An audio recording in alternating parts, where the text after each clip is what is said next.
Overhaul of property tax scheme to boost real estate markets, said Dominguez.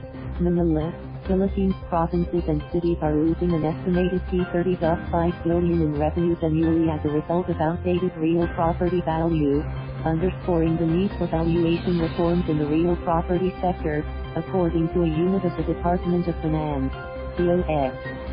In a press statement, Acting Deputy Executive Director Jose Arnold of the Bureau of Local Government Finance, said cities could have collected as much as $23.1 billion in incremental revenues from real property taxes, while provinces could have gotten as much as $7.4 billion more if their schedule of market value updated and aligned with international standards.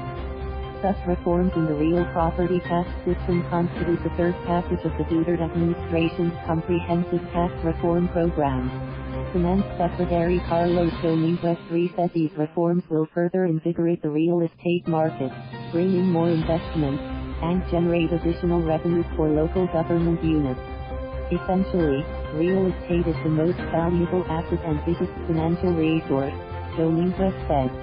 But its contribution to government revenues, particularly for local governments, has remained dismal due to outdated poor collection efficiency and tax administration and lack of uniformity in the valuation of real property. Said for provinces alone, the $7.4 billion in foregone real property taxes could have built either 551 public markets, 771 kilometers of roads, 7,542 classrooms or 2,155 daycare centers. The $23 billion in real property taxes that cities fail to collect could have built either 513 transport terminals, 339 landfills, 1,154 satellite health centers, or 3,330 low-cost resettlement projects, he added. Noted that only 36% of local government units have updated SMVs. The rest, which comprise 97 cities and 48 provinces, remain non-compliant on updating their SMVs, he said. Moreover, only 60% of the regional district offices of the Bureau of Internal Revenue have updated zonal values. Said that under this outdated system, overvaluation usually happens when the government pays for a piece of real property, but undervaluation often occurs when it is the government's turn to collect.